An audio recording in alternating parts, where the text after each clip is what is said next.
ਕਾਲੀ ਹਨੇਰੀ ਰਾਤ ਸੀ। ਮੈਂ ਅਤੇ ਮੇਰੀ ਮਾਂ ਵਿਹੜੇ ਵਿੱਚ ਮੰਜੇ ਉੱਤੇ ਪਈਆਂ ਸੀ। ਬੱਦਲ ਇੰਨੇ ਡੂੰਘੇ ਅਤੇ ਕਾਲੇ ਸਨ ਕਿ ਨਾ ਤਾਂ ਚੰਦ ਅਤੇ ਨਾ ਹੀ ਤਾਰੇ ਦਿਖਾਈ ਦੇ ਰਹੇ ਸਨ। ਮੌਸਮ ਵਿੱਚ ਅਜੀਬ ਜਿਹੀ ਘੁਟਨ ਸੀ। ਮਾਂ ਕਹਿਣ ਲੱਗੀ, ਰਿਧੀ, ਮੇਰਾ ਦਿਲ ਕਹਿ ਰਿਹਾ ਹੈ ਕਿ ਅੱਜ ਤੂਫਾਨ ਜ਼ਰੂਰ ਆਵੇਗਾ। ਮੈਂ ਕਿਹਾ, ਮਾਤਾ ਜੀ, ਇਹਨਾਂ ਗੱਲਾਂ ਨੂੰ ਛੱਡੋ। ਇੱਥੇ ਅਜੇ ਬਾਦਲ ਆਉਂਦੇ ਰਹਿੰਦੇ ਹਨ ਅਤੇ ਹਵਾ ਨਾਲ ਉੱਡ ਜਾਂਦੇ ਹਨ। ਇਹ ਕਹਿ ਕੇ ਕੋਈ ਤੂਫਾਨ ਨਹੀਂ ਆ ਰਿਹਾ। ਮੈਂ ਪਾਸਾ ਬਦਲ ਕੇ ਆਪਣੀਆਂ ਅੱਖਾਂ ਬੰਦ ਕਰ ਲਈਆਂ। ਮੇਰੀ ਮਾਂ ਵੀ ਵਿਧਵਾ ਸੀ ਅਤੇ ਮੈਂ ਉਸਦੀ ਇਕਲੌਤੀ ਔਲਾਦ ਸੀ। ਮੇਰੇ ਪਿਤਾ ਜੀ ਦਾ ਇਹ ਆਪਣਾ ਘਰ ਸੀ। ਸਾਡੇ ਇਸ ਘਰ ਕਾਰਨ ਅਸੀਂ ਬਹੁਤ ਸੁਖੀ ਸੀ। ਮੈਂ ਤੇ ਮੇਰੀ ਮਾਂ ਕੱਪੜੇ ਸਿਲਾਈ ਕਰਕੇ ਰੋਜੀ ਰੋਟੀ ਕਮਾਉਂਦੇ ਸੀ ਤੇ ਰੱਬ ਦਾ ਸ਼ੁਕਰਾਨਾ ਕਰਦੇ ਸੀ। ਪਰ ਮੈਨੂੰ ਨਹੀਂ ਪਤਾ ਸੀ ਕਿ ਇਹ ਹਨੇਰੀ ਰਾਤ ਮੇਰੇ ਲਈ ਕਿਸੇ ਤੂਫਾਨ ਤੋਂ ਘੱਟ ਨਹੀਂ ਸੀ। ਨੀਂਦ ਕਾਰਨ ਮੇਰੀਆਂ ਅੱਖਾਂ ਬੰਦ ਹੋਣ ਲੱਗੀਆਂ ਸੀ। ਦੀਵਾਲੀ ਆਉਣ ਵਾਲੀ ਸੀ, ਇਸ ਲਈ ਇਲਾਕੇ ਦੇ ਕਈ ਘਰਾਂ ਦੀਆਂ ਔਰਤਾਂ ਨੇ ਕੱਪੜੇ ਸਿਲਾਈ ਕਰਨ ਲਈ ਦਿੱਤੇ ਹੋਏ ਸਨ। ਮੈਂ ਤੇ ਮਾਂ ਨੇ ਅੱਜ ਸਾਰਾ ਦਿਨ ਕੱਪੜੇ ਸਿਲਾਈ ਕੀਤੇ। ਇਸ ਸਮੇਂ ਥਕਾਵਟ ਕਾਰਨ ਮੇਰਾ ਸਾਰਾ ਸਰੀਰ ਚਕਨਾਚੂਰ ਹੋ ਗਿਆ ਸੀ। ਮੈਂ ਅਜੇ ਗੂੜੀ ਨੀਂਦ ਵਿੱਚ ਹੀ ਗਈ ਸੀ ਕਿ ਲਾਈਟ ਵੀ ਬੰਦ ਹੋ ਗਈ। ਕਈ ਵਾਰ ਸਾਡੇ ਸ਼ਹਿਰ ਵਿੱਚ ਇਸ ਤਰ੍ਹਾਂ ਲਾਈਟ ਚਲੀ ਜਾਂਦੀ ਸੀ ਅਤੇ 2-3 ਘੰਟੇ ਨਹੀਂ ਆਉਂਦੀ ਸੀ। ਵਿਹੜੇ ਵਿੱਚ ਹਨੇਰਾ ਸੀ, ਪਰ ਥਕਾਵਟ ਕਾਰਨ ਮੇਰਾ ਬੁਰਾ ਹਾਲ ਸੀ। ਮੈਂ ਸੌਣ ਲਈ ਚਲੀ ਗਈ ਸੀ। ਮੈਂ ਅਜੇ ਪੂਰੀ ਤਰ੍ਹਾਂ ਸੋਈ ਵੀ ਨਹੀਂ ਸੀ ਕਿ ਅਚਾਨਕ ਮੈਨੂੰ ਲੱਗਾ ਜਿਵੇਂ ਕੋਈ ਸਾਡੇ ਵਿਹੜੇ ਵਿੱਚ ਛਾਲ ਮਾਰ ਗਿਆ ਹੋਵੇ। ਮੈਨੂੰ ਵਿਹੜੇ ਵਿੱਚ ਪੈਰਾਂ ਦੀਆਂ ਆਵਾਜ਼ਾਂ ਸੁਣਾਈ ਦੇਣ ਲੱਗੀਆਂ। ਰਾਤ ਦਾ ਹਨੇਰਾ ਅਤੇ ਲਾਈਟ ਵੀ ਨਹੀਂ ਸੀ। ਮੇਰੇ ਮੰਜੇ ਦੇ ਨਾਲ ਮੇਰੀ ਮਾਂ ਦੀ ਮੰਜੀ ਵੀ ਪਈ ਸੀ। ਮੈਂ ਡਰ ਕੇ ਮਾਂ ਦਾ ਹੱਥ ਫੜ ਲਿਆ। ਮੇਰੀ ਮਾਂ ਸੌਂ ਰਹੀ ਸੀ। ਮੈਂ ਸੋਚਿਆ, ਇਹ ਮੇਰਾ ਭਰਮ ਹੈ। ਸਾਡੇ ਘਰ ਇਸ ਟਾਈਮ ਕੌਣ ਆ ਸਕਦਾ ਹੈ? ਪਰ ਨਹੀਂ, ਮੈਨੂੰ ਲੱਗਾ ਜਿਵੇਂ ਕੋਈ ਮੇਰੇ ਨੇੜੇ ਆ ਰਿਹਾ ਹੋਵੇ। ਪਤਾ ਨਹੀਂ ਕਿਉਂ ਮੇਰਾ ਦਿਲ ਤੇਜ਼ੀ ਨਾਲ ਧੜਕਣ ਲੱਗਾ। ਮੇਰੇ ਸਾਰੇ ਸ਼ੱਕ ਸੱਚ ਸਾਬਤ ਹੋ ਰਹੇ ਸਨ। ਮੇਰੇ ਕੰਨ ਮੈਨੂੰ ਧੋਖਾ ਨਹੀਂ ਦੇ ਸਕਦੇ ਸੀ। ਵਿਹੜੇ ਵਿੱਚ ਸੱਚਮੁੱਚ ਹੀ ਕੋਈ ਸੀ। ਜਿਵੇਂ ਜਿਵੇਂ ਪੈਰ ਮੇਰੇ ਨੇੜੇ ਆ ਰਹੇ ਸਨ, ਮੇਰੀ ਡਰ ਦੇ ਮਾਰੇ ਜਾਨ ਨਿਕਲ ਰਹੀ ਸੀ। ਸਾਡੇ ਘਰ ਕੌਣ ਆਇਆ ਸੀ ਤੇ ਕਿਉਂ ਆਇਆ ਸੀ? ਇਸ ਤੋਂ ਪਹਿਲਾਂ ਕਿ ਮੈਂ ਅੱਖ ਖੋਲ੍ਹਦੀ, ਟਾਰਚ ਦੀ ਰੌਸ਼ਨੀ ਮੇਰੇ ਚਿਹਰੇ ਤੇ ਪਈ। ਇਹ ਸ਼ਾਇਦ 2 ਲੋਕ ਸਨ। ਇੱਕ ਨੇ ਦੂਜੇ ਨੂੰ ਕਿਹਾ ਕਿ ਬਿਜਲੀ ਵੀ ਚਲੀ ਗਈ ਹੈ, ਹੁਣ ਜਲਦੀ ਘਰ ਦੀ ਤਲਾਸ਼ੀ ਲਓ ਅਤੇ ਆਪਣਾ ਕੰਮ ਪੂਰਾ ਕਰੋ ਅਤੇ ਚੱਲਦੇ ਬਣੋ। ਦੋਵੇਂ ਇੱਕ ਦੂਜੇ ਨਾਲ ਬੜੇ ਮਿੱਠੇ ਲਹਿਜੇ ਵਿੱਚ ਗੱਲਾਂ ਕਰ ਰਹੇ ਸਨ। ਪਰ ਰਾਤ ਦਾ ਸਨਾਟਾ ਸੀ, ਲਾਈਟਾਂ ਵੀ ਬੰਦ ਸਨ ਅਤੇ ਦੋਵੇਂ ਮੇਰੇ ਨੇੜੇ ਖੜੇ ਗੱਲਾਂ ਕਰ ਰਹੇ ਸਨ। ਮੈਨੂੰ ਉਹਨਾਂ ਦੀਆਂ ਗੱਲਾਂ ਸਾਫ਼ ਸੁਣਾਈ ਦੇ ਰਹੀਆਂ ਸਨ। ਹੁਣ ਕੋਈ ਸ਼ੱਕ ਨਹੀਂ ਸੀ। ਇਹ ਸੱਚ ਸੀ ਕਿ ਸਾਡੇ ਘਰ ਚੋਰ ਵੜ ਗਏ ਸਨ, ਪਰ ਸਾਡੇ ਘਰ ਚੋਰੀ ਕਰਨ ਲਈ ਕੁਝ ਨਹੀਂ ਸੀ। ਹੁਣ ਮੈਂ ਉਹਨਾਂ ਦੇ ਕਦਮਾਂ ਦੀ ਚਾਲ ਨੂੰ ਆਪਣੇ ਤੋਂ ਦੂਰ ਹੁੰਦੇ ਮਹਿਸੂਸ ਕਰ ਸਕਦੀ ਸੀ। ਸ਼ਾਇਦ ਉਹ ਸਾਡੇ ਵਿਹੜੇ ਦੇ ਬਣੇ ਸਾਹਮਣੇ ਕਮਰੇ ਵਿੱਚ ਵੜ ਗਏ ਸਨ। ਮੈਨੂੰ ਖੜ-ਖੜ ਦੀਆਂ ਆਵਾਜ਼ਾਂ ਸੁਣਾਈ ਦੇਣ ਲੱਗ ਪਈਆਂ। ਸ਼ਾਇਦ ਉਹ ਕਮਰੇ ਦੀ ਤਲਾਸ਼ੀ ਲੈ ਰਹੇ ਸਨ। ਮੈਂ ਮੰਮੀ ਦਾ ਹੱਥ ਫੜ ਕੇ ਹਿਲਾ ਦਿੱਤਾ। ਮੰਮੀ, ਇਸ ਤੋਂ ਪਹਿਲਾਂ ਕਿ ਉਹ ਉੱਚੀ ਆਵਾਜ਼ ਵਿੱਚ ਕੁਝ ਬੋਲ ਸਕੇ, ਮੈਂ ਆਪਣਾ ਹੱਥ ਉਸਦੇ ਮੂੰਹ ਤੇ ਰੱਖਿਆ। ਮੈਂ ਕਿਹਾ, ਮੰਮੀ, ਚੋਰ ਘਰ ਵਿੱਚ ਵੜ ਗਏ ਹਨ ਅਤੇ ਸਾਡੇ ਕਮਰੇ ਦੀ ਤਲਾਸ਼ੀ ਲੈ ਰਹੇ ਹਨ। ਇਹ ਸੁਣ ਕੇ ਮਾਂ ਡਰ ਨਾਲ ਕੰਬਣ ਲੱਗੀ। ਸਾਡੇ ਘਰ ਕੋਈ ਮਰਦ ਨਹੀਂ ਸੀ, ਸਿਰਫ ਅਸੀਂ 2 ਔਰਤਾਂ ਸਨ। ਜਦੋਂ ਮੰਮੀ ਉੱਠ ਕੇ ਬੈਠ ਗਈ ਤਾਂ ਮੈਂ ਕਿਹਾ, ਮੰਮੀ, ਲੇਟੇ ਹੀ ਰਹੋ। ਸਾਡੇ ਘਰ ਕੀ ਹੈ? ਜੋ ਉਹ ਚੋਰੀ ਕਰਨਗੇ ਉਹ ਤਲਾਸ਼ੀ ਲੈ ਲੈਣਗੇ ਤੇ ਜਦੋਂ ਕੁਝ ਨਾ ਮਿਲਿਆ ਤਾਂ ਉਹ ਚਲੇ ਜਾਣਗੇ। ਪਰ ਮੰਮੀ ਬਹੁਤ ਡਰੀ ਹੋਈ ਸੀ। ਡਰ ਦੇ ਮਾਰੇ ਮਾਂ ਦੀਆਂ ਅੱਖਾਂ ਵਿੱਚੋਂ ਹੰਝੂ ਵਹਿਣ ਲੱਗੇ। ਉਹ ਰੋਣ ਲੱਗੀ। ਮੈਂ ਹੌਲੀ-ਹੌਲੀ ਮਾਂ ਨੂੰ ਰੋਣ ਤੋਂ ਰੋਕਿਆ। ਸ਼ਾਇਦ ਉਹਨਾਂ ਨੇ ਵੀ ਸਾਡੀ ਆਵਾਜ਼ ਸੁਣ ਲਈ ਸੀ। ਉਹ ਦੋਵੇਂ ਵਿਅਕਤੀ ਕਮਰੇ ਤੋਂ ਬਾਹਰ ਆ ਗਏ। ਮੈਂ ਵੀ ਉੱਠ ਕੇ ਬੈਠ ਗਈ। ਉਹਨਾਂ ਨੇ ਸਾਡੇ ਉੱਤੇ ਟਾਰਚ ਲਾਈਟ ਜਗਾਈ। ਜਦੋਂ ਉਹਨਾਂ ਨੇ ਸਾਨੂੰ ਮੰਜੇ ਤੇ ਬੈਠੇ ਦੇਖਿਆ ਤਾਂ ਉਹ ਤੁਰੰਤ ਤੇਜ਼ ਕਦਮ ਚੁੱਕਦੇ ਹੋਏ ਸਾਡੇ ਵੱਲ ਆਏ। ਮੇਰੀ ਤਾਂ ਜਾਨ ਹੀ ਨਿਕਲ ਗਈ ਜਦੋਂ ਉਸਨੇ ਆਪਣਾ ਪਿਸਤੌਲ ਸਾਡੇ ਵੱਲ ਕੀਤਾ ਅਤੇ ਕਿਹਾ, ਖਬਰਦਾਰ, ਜੇ ਤੁਹਾਡੇ ਦੋਵਾਂ ਦੀ ਜ਼ੁਬਾਨ ਚੋਂ ਇੱਕ ਸ਼ਬਦ ਵੀ ਨਿਕਲਿਆ, ਜਲਦੀ ਤੋਂ ਜਲਦੀ ਪੈਸੇ ਅਤੇ ਗਹਿਣੇ ਸਾਡੇ ਹਵਾਲੇ ਕਰ ਦਿਓ। ਮੇਰੀ ਮਾਂ ਹੱਥ ਜੋੜ ਕੇ ਬੇਨਤੀ ਕਰਨ ਲੱਗੀ ਕਿ ਸਾਡੇ ਕੋਲ ਕੁਝ ਨਹੀਂ ਹੈ ਪੁੱਤਰ, ਰੱਬ ਦੀ ਖਾਤਰ ਜਿਵੇਂ ਤੁਸੀਂ ਆਏ ਹੋ ਉਸੇ ਤਰ੍ਹਾਂ ਚਲੇ ਜਾਓ। ਅਸੀਂ ਗਰੀਬ ਮਾਂ ਧੀ ਹਾਂ, ਲੋਕਾਂ ਦੇ ਕੱਪੜੇ ਸਿਲਾਈ ਕਰਕੇ ਆਪਣਾ ਗੁਜ਼ਾਰਾ ਕਰਦੇ ਹਾਂ। ਦੋਵਾਂ ਵਿਅਕਤੀਆਂ ਨੇ ਰੁਮਾਲਾਂ ਨਾਲ ਮੂੰਹ ਢਕਿਆ ਹੋਇਆ ਸੀ।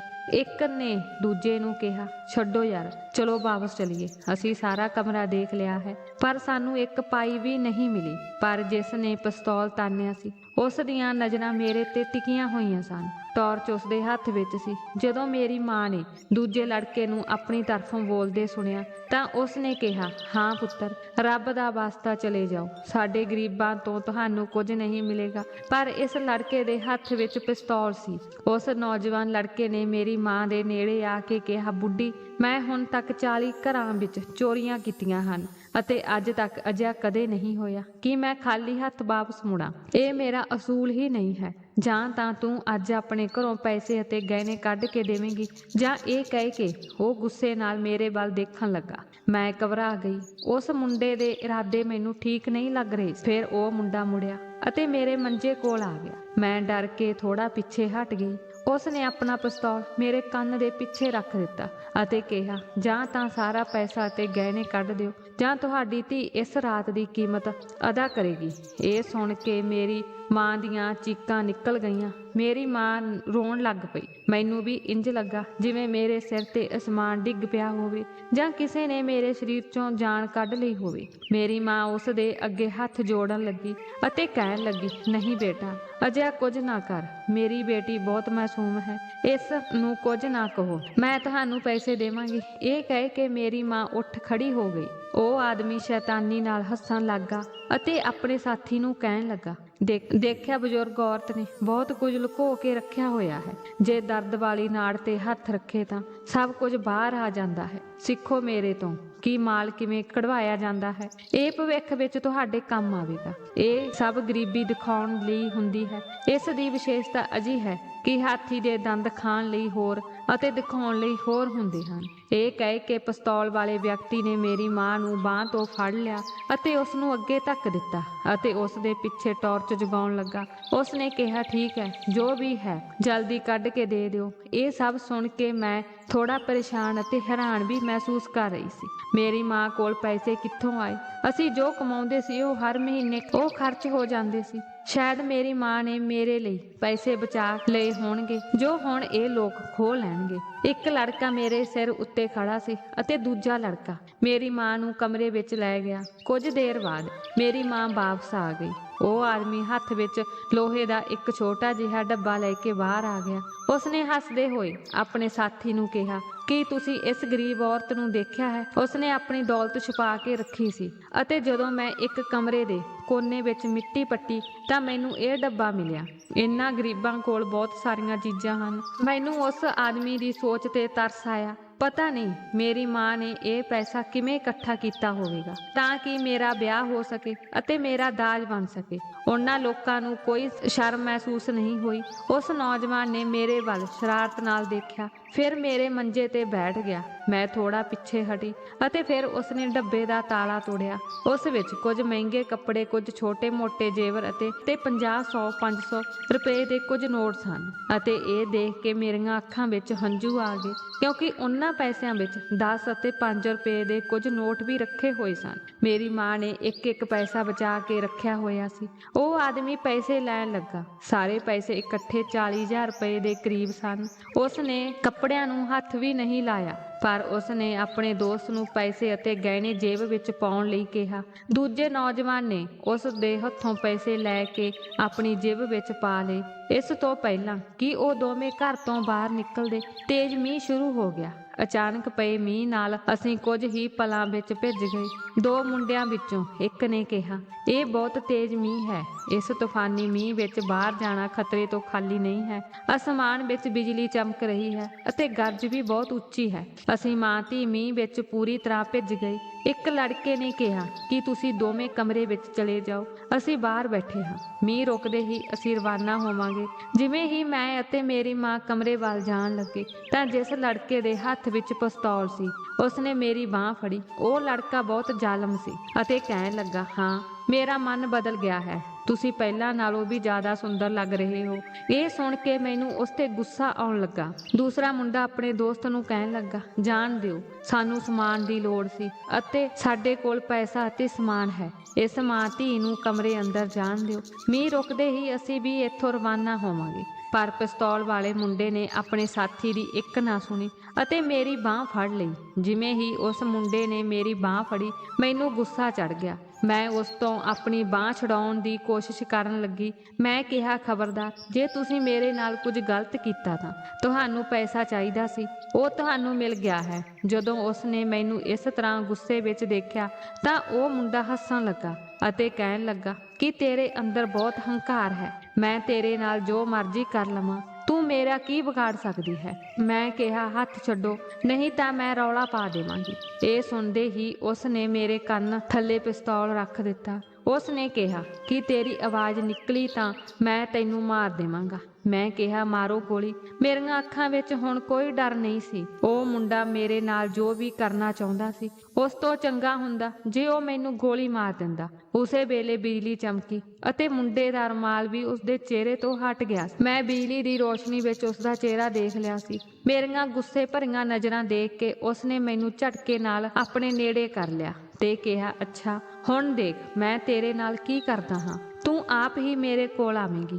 ਮੇਰੀ ਮਾਂ ਰੋਣ ਲੱਗ ਪਈ, ਹੱਥ ਜੋੜ ਕੇ ਉਸ ਲੜਕੇ ਨੂੰ ਬੇਨਤੀ ਕਰਨ ਲੱਗੀ ਕਿ ਮੇਰੀ ਧੀ ਨਾਲ ਕੁਝ ਨਾ ਕਰਨਾ। ਮੇਰੀ ਜ਼ਿੰਦਗੀ ਦਾ ਇਹੀ ਸਹਾਰਾ ਹੈ, ਜੋ ਤੁਸੀਂ ਚਾਹੁੰਦੇ ਸੀ ਮੈਂ ਤੈਨੂੰ ਦੇ ਦਿੱਤਾ ਹੈ। ਤੂੰ ਮੇਰੀ ਜ਼ਿੰਦਗੀ ਦੀ ਸਾਰੀ ਬਚਤ ਲੈ ਲਈ ਹੈ। ਰੱਬ ਦੀ ਖਾਤਰ ਮੇਰੀ ਧੀ ਨੂੰ ਮਾਫ ਕਰ ਦਿਓ। ਜੇਕਰ ਤੁਹਾਨੂੰ ਇਸ ਦੀ ਕੋਈ ਗੱਲ ਬੁਰੀ ਲੱਗੀ ਤਾਂ ਮੈਂ ਤੁਹਾਡੇ ਤੋਂ ਮਾਫੀ ਚਾਹੁੰਦੀ ਹਾਂ।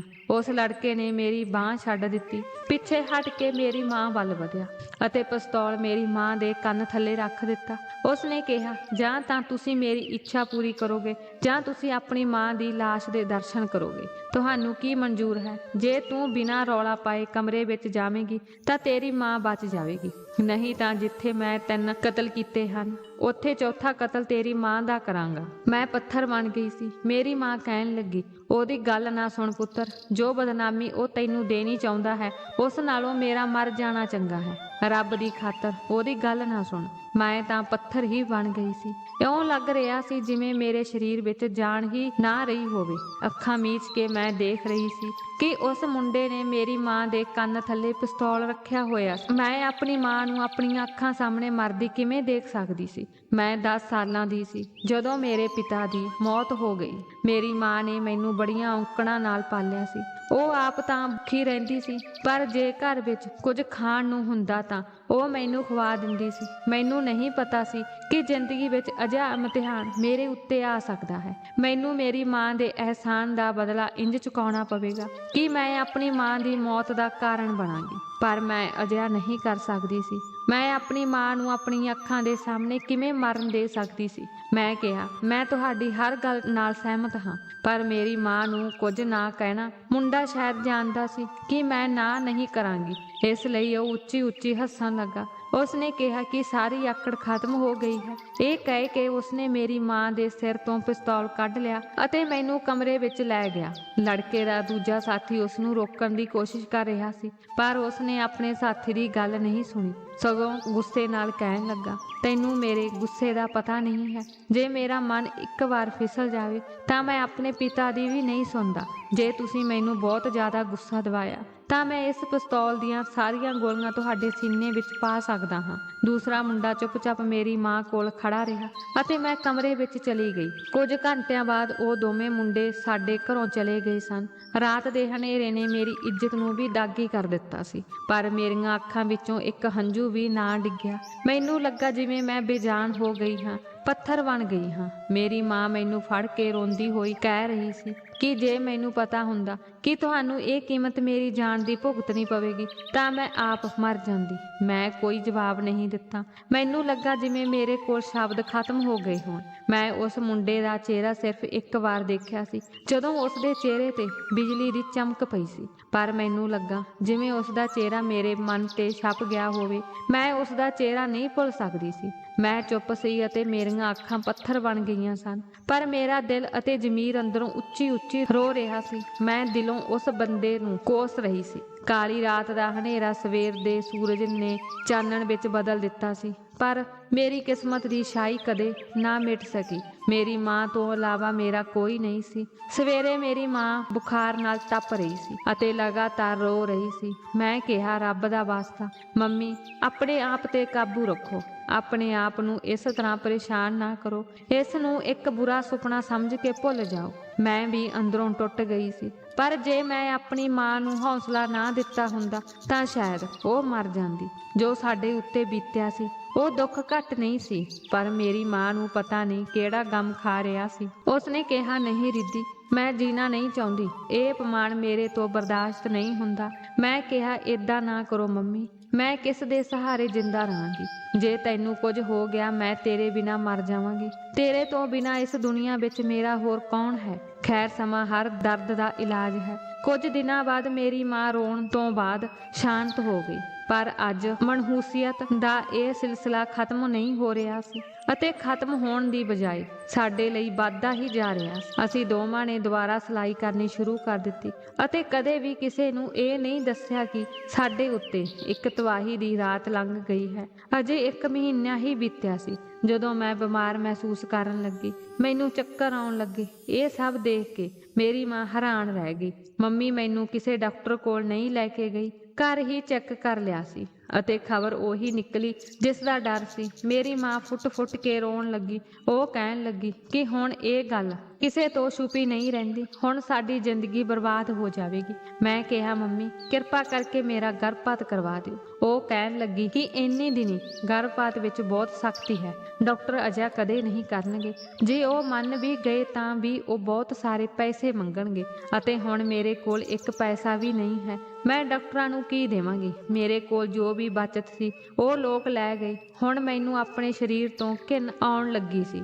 ਹੁਣ ਤੱਕ ਮੈਨੂੰ ਉਸ ਸ਼ਖਸ ਦਾ ਚਿਹਰਾ ਵੀ ਨਹੀਂ ਭੁੱਲਿਆ ਸੀ ਤੇ ਚਾਹੁੰਦੇ ਹੋਏ ਵੀ ਭੁੱਲ ਨਾ ਸਕੀ ਕਿ ਉਹ ਉਸ ਦੇ ਨਜਾਇਜ਼ ਬੱਚੇ ਦੀ ਮਾਂ ਬਣਨ ਵਾਲੀ ਸੀ। ਫਿਰ ਘਰੇਲੂ ਨੁਸਖੇ ਵੀ ਮੇਰੀ ਮਾਂ ਨੇ ਕਰ ਲਏ ਸੀ ਕਿ ਸ਼ਾਇਦ ਇਹ ਬੱਚਾ ਡਿੱਗ ਜਾਵੇਗਾ ਅਤੇ ਅਸੀਂ ਇਸ ਪਾਪ ਤੋਂ ਬਚ ਜਾਵਾਂਗੇ। ਪਰ ਹਰ ਨੁਸਖਾ ਅਜਮਾ ਲਿਆ, ਕਿਸੇ ਨੇ ਕੋਈ ਕੰਮ ਨਾ ਕੀਤਾ। ਉਹਨਾਂ ਦਿਨਾਂ ਵਿੱਚ ਇਲਾਕੇ ਦੀ ਇੱਕ ਔਰਤ ਸਾਡੇ ਘਰ ਆਈ।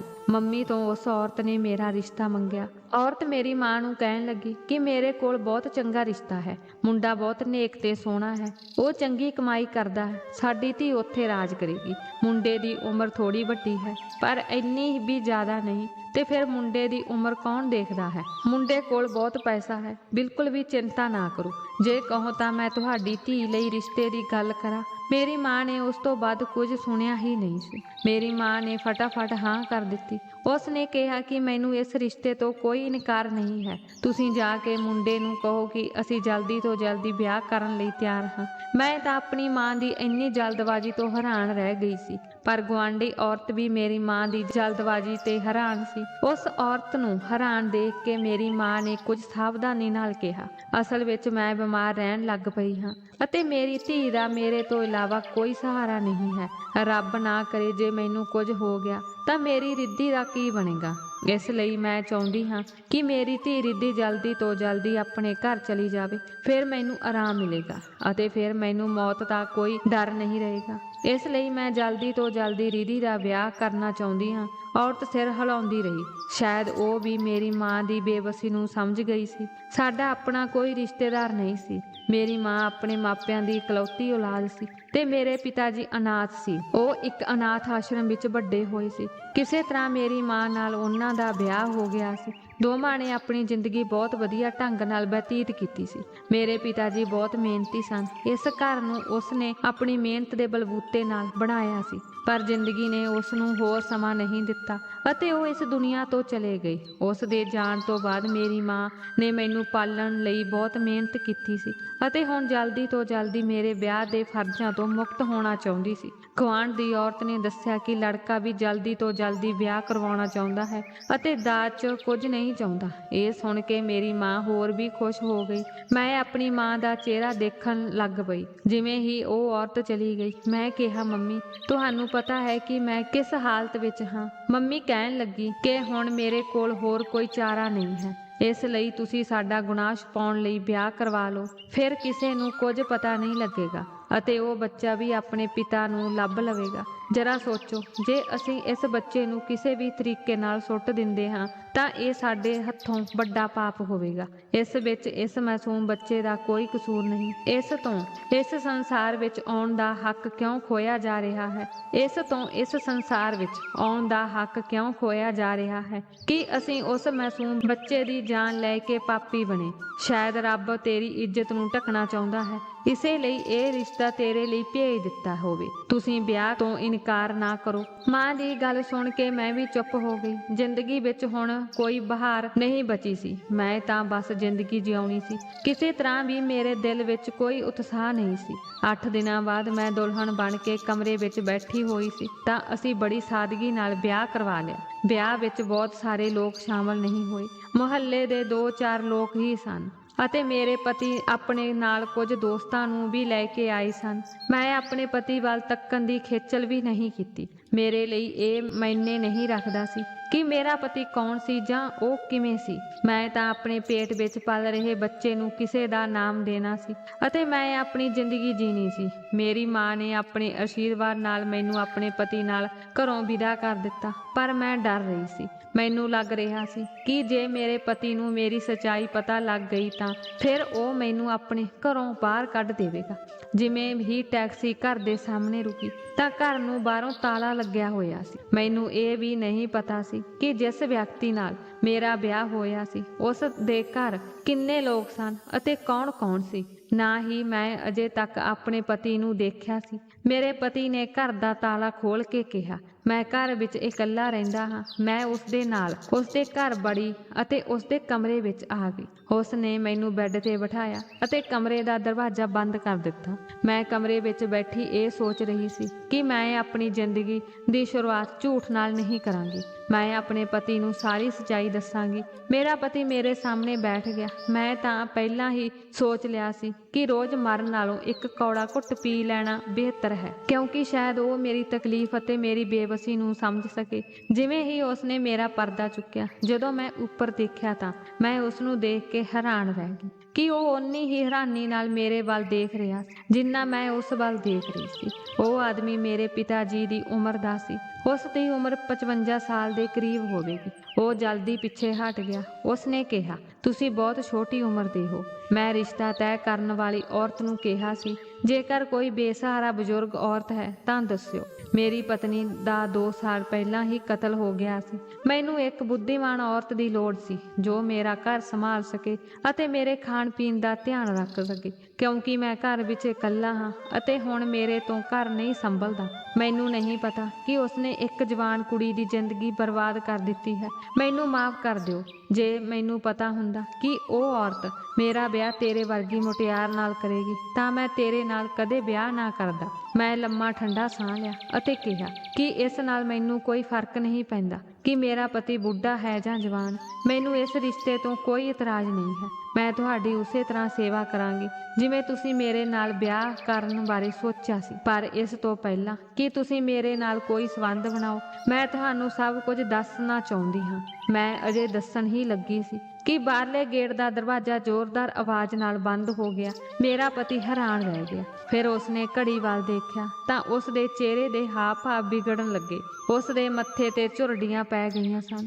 ਅਚਾਨਕ ਕਿਸੇ ਨੇ ਸਾਡੇ ਕਮਰੇ ਦਾ ਦਰਵਾਜ਼ਾ ਬਹੁਤ ਜ਼ੋਰ ਨਾਲ ਖੜਕਾਇਆ। ਮੇਰਾ ਪਤੀ ਕਹਿਣ ਲੱਗਾ ਕਿ ਲੱਗਦਾ ਹੈ ਮੇਰਾ ਪੁੱਤਰ ਆ ਗਿਆ ਹੈ। ਜਿਵੇਂ ਹੀ ਉਸਨੇ ਦਰਵਾਜ਼ਾ ਖੋਲ੍ਹਿਆ, ਮੈਂ ਆਪਣੇ ਸਾਹਮਣੇ ਖੜੇ ਮੁੰਡੇ ਨੂੰ ਦੇਖ ਕੇ ਹੈਰਾਨ ਰਹਿ ਗਈ। ਉਹ ਵੀ ਮੇਰੇ ਵੱਲ ਦੇਖ ਰਿਹਾ ਸੀ ਤੇ ਮੈਨੂੰ ਦੇਖ ਕੇ ਅੱਖਾਂ ਝਪਕਾਉਣਾ ਭੁੱਲ ਗਿਆ ਸੀ। ਲੱਗਦਾ ਸੀ ਜਿਵੇਂ ਇਹ ਪੱਥਰ ਦਾ ਬਣ ਗਿਆ ਹੋਵੇ। ਮੇਰੇ ਪਤੀ ਨੇ ਉਸ ਨੂੰ ਕਿਹਾ ਕਿ ਇਹ ਤੁਹਾਡੀ ਨਵੀਂ ਮਾਂ ਹੈ। ਇਹ ਸੁਣ ਕੇ ਉਸ ਦਾ ਰੰਗ ਹੋਰ ਵੀ ਫਿੱਕਾ ਪੈ ਗਿਆ। ਉਹ ਉਹੀ ਮੁੰਡਾ ਸੀ ਜਿਸ ਨੇ 1 ਮਹੀਨਾ ਪਹਿਲਾਂ ਮੇਰੀ ਜ਼ਿੰਦਗੀ ਬਰਬਾਦ ਕਰ ਦਿੱਤੀ ਸੀ। ਮੈਨੂੰ ਲੱਗਾ ਜਿਵੇਂ ਮੇਰਾ ਸਿਰ ਘੁੰਮ ਰਿਹਾ ਸੀ। ਮੈਂ ਸੋਚ ਵੀ ਨਹੀਂ ਸਕਦੀ ਸੀ ਕਿ ਉਹ ਮੁੰਡਾ ਇਸ ਹਾਲਤ ਵਿੱਚ ਮੇਰੇ ਸਾਹਮਣੇ ਆ ਕੇ ਖੜਾ ਹੋਵੇਗਾ। ਮੈਂ ਕੁਝ ਵੀ ਸੋਚਣ ਅਤੇ ਸਮਝਣ ਦੇ ਸਮਰੱਥ ਨਹੀਂ ਸੀ।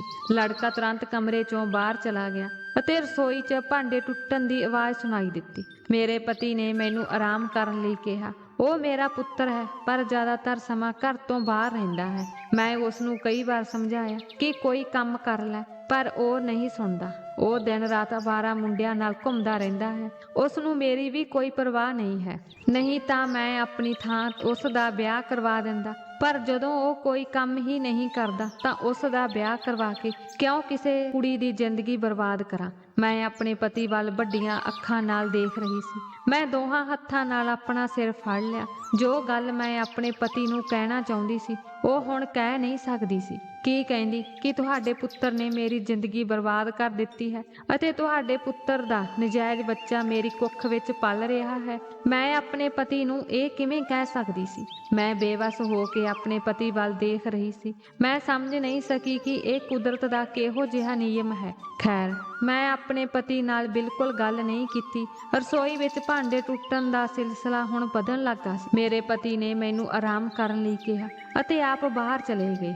ਅਗਲੇ ਦਿਨ ਮੈਂ ਰਸੋਈ ਵਿੱਚ ਕੰਮ ਕਰ ਰਹੀ ਸੀ ਜਦੋਂ ਮੇਨ ਗੇਟ ਖੁੱਲਿਆ। ਥੋੜੀ ਦੇਰ ਬਾਅਦ ਸਾਹਮਣੇ ਵਾਲਾ ਉਹੀ ਲੜਕਾ, ਮੇਰੇ ਪਤੀ ਦਾ ਮੁੰਡਾ, ਮੇਰੇ ਕੋਲ ਆ ਕੇ ਖੜਾ ਹੋ ਗਿਆ ਤੇ ਕਹਿਣ ਲੱਗਾ, ਤੈਨੂੰ ਸ਼ਰਮ ਨਹੀਂ ਆਉਂਦੀ? ਉਹ ਤੁਹਾਡੇ ਪਿਤਾ ਦੀ ਉਮਰ ਦਾ ਹੈ, ਕਿਉਂ ਮੇਰੇ ਪਿਤਾ ਨਾਲ ਵਿਆਹ ਕੀਤਾ? ਮੈਂ ਕਿਹਾ, ਜੋ ਤੁਸੀਂ ਮੇਰੇ ਨਾਲ ਕੀਤਾ ਹੈ, ਮੇਰੇ ਲਈ ਅਜਿਹਾ ਹੀ ਰਿਸ਼ਤਾ ਆਉਣਾ ਸੀ ਤਾਂ ਤੁਹਾਡੇ ਪਿਤਾ ਹੁਣ ਮੇਰੇ ਪਤੀ ਹਨ ਅਤੇ ਇਸ ਅਨੁਸਾਰ ਤੁਸੀਂ ਮੇਰੇ ਪੁੱਤਰ ਹੋ। ਇਹ ਸੁਣ ਕੇ ਉਸ ਦੀਆਂ ਅੱਖਾਂ ਲਾਲ ਹੋਣ ਲੱਗੀਆਂ। ਉਸ ਨੇ ਮੈਨੂੰ ਕਿਹਾ, ਮੇਰੇ ਘਰ ਤੋਂ ਬਾਹਰ ਹੋ ਜਾਓ, ਨਿਕਲ ਜਾਓ ਮੇਰੇ ਘਰੋਂ। ਤੁਸੀਂ ਮੇਰੇ ਪਿਤਾ ਨਾਲ ਨਹੀਂ ਰਹਿ ਸਕਦੇ।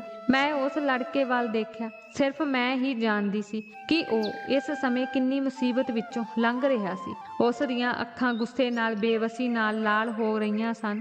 ਉਸ ਦਾ ਸਾਰਾ ਸਰੀਰ ਕੰਬ ਰਿਹਾ ਸੀ ਜਿਸ ਦੇ ਨਾਲ ਉਸਨੇ ਸਮਾਂ ਬਿਤਾਇਆ ਸੀ, ਆਪਣੀ ਹਵਸ ਸ਼ਾਂਤ ਕੀਤੀ ਸੀ। ਉਸ ਨੂੰ ਆਪਣੀ ਮਾਂ ਦਾ ਸਤਿਕਾਰ ਕਿਵੇਂ ਦੇ ਸਕਦਾ ਸੀ ਜਿਸ ਨੇ ਮੇਰੇ ਤੇ ਬੁਰੀ ਨਜ਼ਰ ਰੱਖੀ ਸੀ? ਉਹ ਕਿਵੇਂ ਮਾਂ ਕਹਿ ਕੇ ਬੁਲਾ ਸਕਦਾ ਸੀ? ਉਸ ਨੂੰ ਦੇਖ ਕੇ ਪਹਿਲਾਂ ਮੈਂ ਮੁਸਕਰਾਈ ਤੇ ਫਿਰ ਹੱਸਣ ਲੱਗ ਪਈ, ਉੱਚੀ ਉੱਚੀ ਹੱਸਣ ਲੱਗ ਪਈ। ਇੰਜ ਮਹਿਸੂਸ ਹੋਇਆ ਜਿਵੇਂ ਮੈਂ ਪਾਗਲਪਨ ਦਾ ਸ਼ਿਕਾਰ ਹੋ ਗਈ ਹੋਵਾਂ। ਉਹ ਮੈਨੂੰ ਪਾਗਲਾਂ ਵਾਂਗ ਹੱਸਦੀ ਦੇਖ ਕੇ ਹੈਰਾਨ ਰਹਿ ਗਿਆ। ਮੈਂ ਕਿਹਾ, ਕੱਲ ਰਾਤ ਤੱਕ ਮੈਂ ਸੋਚ ਰਹੀ ਸੀ ਕਿ ਰੱਬ ਨੇ ਮੇਰੇ ਨਾਲ ਅਜਿਹਾ ਕਿਉਂ ਕੀਤਾ ਕਿ ਜਿਸ ਆਦਮੀ ਨੇ ਮੈਨੂੰ ਬਰਬਾਦ ਕਰ ਦਿੱਤਾ, ਮੇਰਾ ਉਸ ਦੇ ਪਿਤਾ ਨਾਲ ਵਿਆਹ ਕਰਵਾ ਦਿੱਤਾ। ਪਰ ਹੁਣ ਮੈਨੂੰ ਜਵਾਬ ਮਿਲ ਗਿਆ ਹੈ, ਰੱਬ ਨੇ ਤੇਰੇ ਪਾਪ ਨੂੰ ਤੁਹਾਡੇ ਘਰ ਹੀ ਪਾਲਣਾ ਸੀ। ਇਹ ਸੁਣ ਕੇ ਉਹ ਇੱਕਦਮ ਚੁੱਪ ਹੋ ਗਿਆ ਅਤੇ ਮੇਰੇ ਵੱਲ ਦੇਖਣ ਲੱਗਾ। ਮੈਂ ਕਿਹਾ ਕਿ ਉਸ ਰਾਤ ਤੁਸੀਂ ਮੇਰੇ ਨਾਲ ਜੋ ਵੀ ਗੁਨਾਹ ਕੀਤਾ ਹੈ, ਉਹ ਮੇਰੇ ਪੇਟ ਵਿੱਚ ਤੁਹਾਡਾ ਨਜਾਇਜ਼ ਬੱਚਾ ਪਲ ਰਿਹਾ ਹੈ ਅਤੇ ਜਿਸ ਨੂੰ ਤੁਹਾਡਾ ਪਿਤਾ ਨਾਮ ਦੇਵੇਗਾ। ਇਹ ਸੁਣ ਕੇ ਉਸ ਦਾ ਰੰਗ ਚਿੱਟਾ ਹੋ ਗਿਆ।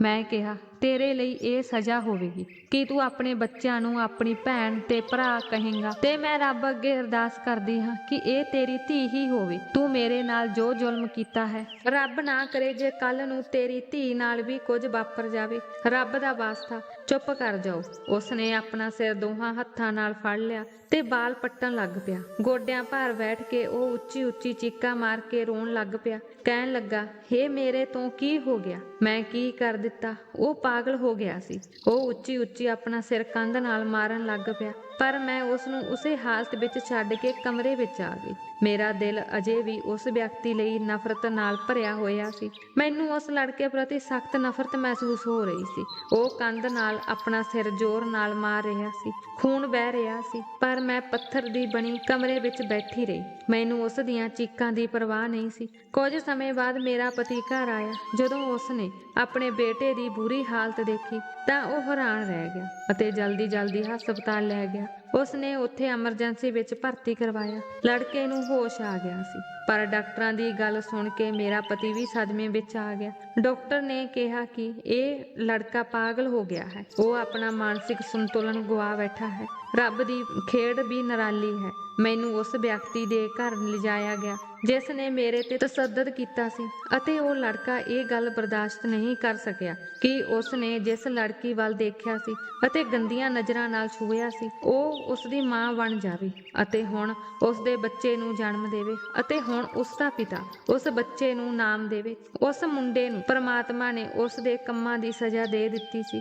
ਮੇਰੇ ਪਤੀ ਵੀ ਆਪਣੇ ਬੇਟੇ ਦਾ ਗਮ ਬਰਦਾਸ਼ਤ ਨਾ ਕਰ ਸਕੇ। ਉਸ ਨੂੰ ਦਿਲ ਦਾ ਦੌਰਾ ਪਿਆ ਅਤੇ ਮੌਕੇ ਤੇ ਹੀ ਉਸ ਦੀ ਮੌਤ ਹੋ ਗਈ। ਮੇਰੇ ਤੇ ਤਾਂ ਫਿਰ ਦੁੱਖਾਂ ਦਾ ਪਹਾੜ ਟੁੱਟ ਗਿਆ ਸੀ।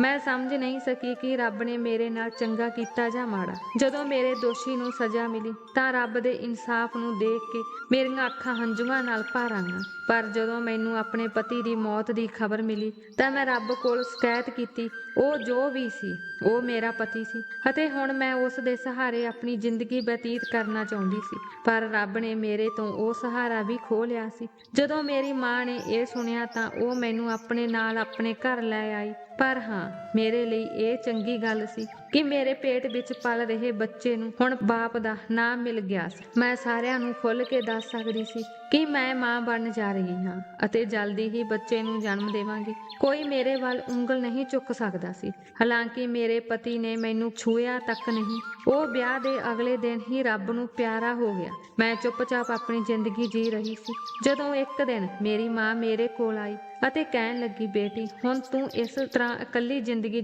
ਕਿਵੇਂ ਜੀਵੇਂਗੀ? ਸਾਰੀ ਜ਼ਿੰਦਗੀ ਬਾਕੀ ਪਈ ਹੈ। ਮੇਰਾ ਵੀ ਕੀ ਭਰੋਸਾ ਅੱਜ ਹਾਂ ਕੱਲ ਨਾ ਹੋਵਾਂ। ਮੈਂ ਚਾਹੁੰਦੀ ਹਾਂ ਕਿ ਤੁਸੀਂ ਵਿਆਹ ਕਰਵਾ ਕੇ ਆਪਣੇ ਘਰ ਖੁਸ਼ ਰਹੋ। ਮਾਂ ਦੀ ਗੱਲ ਸੁਣ ਕੇ ਮੈਂ ਹੈਰਾਨ ਹੋ ਕੇ ਮਾਂ ਵੱਲ ਦੇਖਿਆ। ਮੈਂ ਕਿਹਾ, ਮਾਂ, ਤੈਨੂੰ ਕੀ ਹੋ ਗਿਆ ਹੈ? ਇਸ ਹਾਲਤ ਵਿੱਚ ਮੇਰੇ ਨਾਲ ਕੌਣ ਵਿਆਹ ਕਰੇਗਾ? ਅੱਜ ਦੇ ਜ਼ਮਾਨੇ 'ਚ ਕੁਮਾਰੀਆਂ ਕੁੜੀਆਂ ਦਾ ਵਿਆਹ ਕਰਵਾਉਣਾ ਔਖਾ ਹੈ ਤੇ ਫਿਰ ਅਸੀਂ ਗਰੀਬ ਹਾਂ। ਇਸ ਤੋਂ ਇਲਾਵਾ ਮੈਂ ਇੱਕ ਵਿਧਵਾ ਹਾਂ ਅਤੇ ਇੱਕ ਬੱਚੇ ਦੀ ਮਾਂ ਬਣਨ ਜਾ ਰਹੀ ਹਾਂ।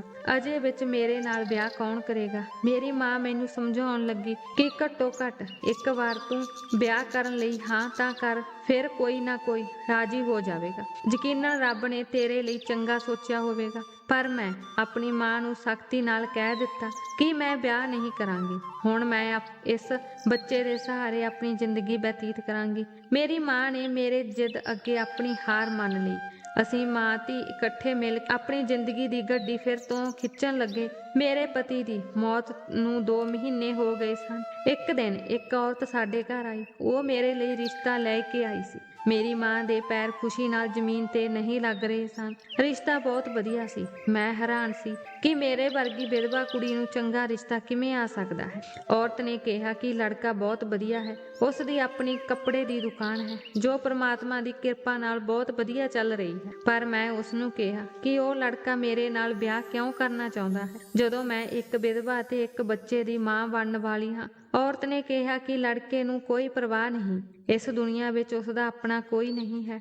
ਉਹ ਮੈਨੂੰ ਆਂਟੀ ਕਹਿੰਦਾ ਹੈ ਅਤੇ ਉਸਨੇ ਮੈਨੂੰ ਜ਼ਬਰਦਸਤੀ ਤੁਹਾਡੇ ਕੋਲ ਭੇਜਿਆ ਹੈ। ਉਸ ਦਾ ਕਹਿਣਾ ਹੈ ਕਿ ਮੈਂ ਇਸ ਤਰ੍ਹਾਂ ਕਿਸੇ ਬੇਸਹਾਰਾ ਦੀ ਸਹਾਇਤਾ ਕਰਕੇ ਨੇਕ ਕੰਮ ਕਰਨਾ ਚਾਹੁੰਦਾ ਹਾਂ। ਮੈਂ 2 ਜ਼ਿੰਦਗੀਆਂ ਨੂੰ ਖੁਸ਼ ਕਰਨਾ ਚਾਹੁੰਦਾ ਹਾਂ। ਮੇਰੀ ਮਾਂ ਨੇ ਖੁਸ਼ੀ ਨਾਲ ਇਸ ਰਿਸ਼ਤੇ ਨੂੰ ਹਾਂ ਕਰ ਦਿੱਤੀ ਅਤੇ ਜ਼ਬਰਦਸਤੀ ਮੇਰੇ ਤੋਂ ਹਾਂ ਕਰਵਾ ਲਈ ਅਤੇ ਫਿਰ ਮੈਂ ਵੀ ਆਪਣੇ ਆਪ ਨੂੰ ਕਿਸਮਤ ਦੇ ਹਵਾਲੇ ਕਰ ਦਿੱਤਾ ਅਤੇ ਵਿਆਹ ਲਈ ਹਾਂ ਕਹਿ ਦਿੱਤੀ। ਮੇਰਾ ਉਸ ਮੁੰਡੇ ਨਾਲ ਬੜੀ ਸਾਦਗੀ ਨਾਲ ਵਿਆਹ ਹੋ ਗਿਆ। ਮੈਂ ਆਪਣੇ ਕਮਰੇ ਵਿੱਚ ਬੈਠੀ ਉਸਦੀ ਉਡੀਕ ਕਰ ਰਹੀ ਸੀ। ਉਹ ਕਮਰੇ ਵਿੱਚ ਆ ਗਿਆ। ਉਸਨੇ ਮੈਨੂੰ ਮੂੰਹ ਦਿਖਾਈ ਵਿੱਚ ਸੋਨੇ ਦੀ ਮੁੰਦਰੀ ਭੇਂਟ ਕੀਤੀ। ਉਹ ਦੇਖਣ ਵਿੱਚ ਬਹੁਤ ਹੀ ਸੋਹਣਾ ਲੱਗ ਰਿਹਾ ਸੀ। ਮੈਨੂੰ ਸਮਝ ਨਹੀਂ ਆ ਰਹੀ ਸੀ ਕਿ ਉਸਨੇ ਮੇਰੇ ਨਾਲ ਵਿਆਹ ਕਿਉਂ ਕੀਤਾ ਅਤੇ ਇਹ ਗੱਲ ਅਜੇ ਵੀ ਮੇਰੇ ਦਿਲ ਵਿੱਚ ਦੁਖਦੀ ਸੀ। ਇਹ ਸਵਾਲ ਮੇਰੇ ਬੁੱਲ੍ਹਾਂ ਤੇ ਆ ਗਿਆ। ਮੈਂ ਆਪਣੇ ਪਤੀ ਨੂੰ ਪੁੱਛਿਆ ਕਿ ਤੁਸੀਂ ਕਿਸੇ ਵੀ ਕੁੜੀ ਨਾਲ ਵਿਆਹ ਕਰਵਾ ਸਕਦੇ ਸੀ, ਫਿਰ ਮੇਰੇ ਵਰਗੀ ਵਿਧਵਾ ਨਾਲ ਵਿਆਹ ਕਿਉਂ ਕਰਵਾਇਆ? ਇਸ ਤੋਂ ਇਲਾਵਾ ਮੈਂ ਇੱਕ ਬੱਚੇ ਦੀ ਮਾਂ ਬਣਨ ਵਾਲੀ ਹਾਂ।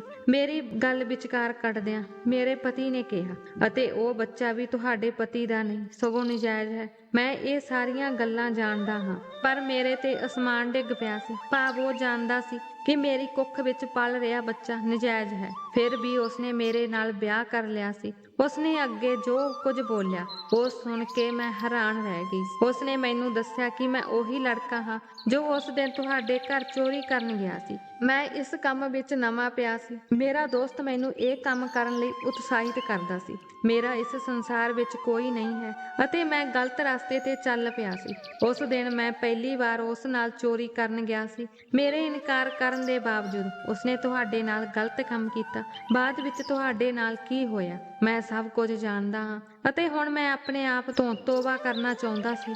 ਇਸੇ ਲਈ ਮੈਂ ਤੇਰੇ ਨਾਲ ਵਿਆਹ ਕੀਤਾ ਹੈ। ਤੁਹਾਡੀ ਕੁੱਖ ਵਿੱਚ ਪਲ ਰਹੇ ਬੱਚੇ ਨੂੰ ਮੈਂ ਪਿਤਾ ਦਾ ਨਾਮ ਵੀ ਦੇਵਾਂਗਾ ਅਤੇ ਪਿਤਾ ਦਾ ਪਿਆਰ ਵੀ ਦੇਵਾਂਗਾ, ਅਤੇ ਹੋ ਸਕੇ ਤਾਂ ਮੈਨੂੰ ਮਾਫ ਕਰ ਦੇਣਾ। ਉਸ ਦਿਨ ਤੁਹਾਡੇ ਨਾਲ ਜੋ ਵੀ ਹੋਇਆ, ਸ਼ਾਇਦ ਮੈਂ ਵੀ ਉਸ ਵਿੱਚ ਬਰਾਬਰ ਦਾ ਭਾਗੀਦਾਰ ਸੀ। ਜੇ ਮੈਂ ਉਸ ਦਿਨ ਆਪਣੇ ਦੋਸਤ ਨੂੰ ਮਨਾ ਲਿਆ ਹੁੰਦਾ ਤੇ ਤੇਰੇ ਘਰ ਚੋਰੀ ਕਰਨ ਨਾ ਆਇਆ ਹੁੰਦਾ, ਤਾਂ ਸ਼ਾਇਦ ਤੇਰੀ ਜ਼ਿੰਦਗੀ ਬਰਬਾਦ ਹੋਣ ਤੋਂ ਬਚ ਜਾਂਦੀ। ਪਰ ਜੋ ਹੋ ਗਿਆ ਸੋ ਹੋ ਗਿਆ, ਉਸ ਨੂੰ ਬਦਲ ਨਹੀਂ ਸਕਦੇ, ਪਰ ਆਉਣ ਵਾਲੇ ਸਮੇਂ ਨੂੰ ਅਸੀਂ ਖੂਬਸੂਰਤ ਬਣਾ ਸਕਦੇ ਹਾਂ। ਮੈਂ ਤੈਨੂੰ ਜ਼ਿੰਦਗੀ ਦੀਆਂ ਸਾਰੀਆਂ ਖੁਸ਼ੀਆਂ ਦੇਣ ਦੀ ਕੋਸ਼ਿਸ਼ ਕਰਾਂਗਾ। ਉਸ ਰਾਤ ਮੇਰੇ ਦੋਸਤ ਨੇ ਤੇਰੇ ਨਾਲ ਕੀ ਕੀਤਾ, ਇਹ ਦੇਖ ਕੇ ਮੇਰਾ ਮਨ ਅੰਦਰੋਂ ਬਹੁਤ ਬੇਚੈਨ ਸੀ। ਮੈਂ ਉਸੇ ਦਿਨ ਤੋਂ ਸਾਰੇ ਮਾੜੇ ਕੰਮ ਛੱਡ ਦਿੱਤੇ ਸਨ।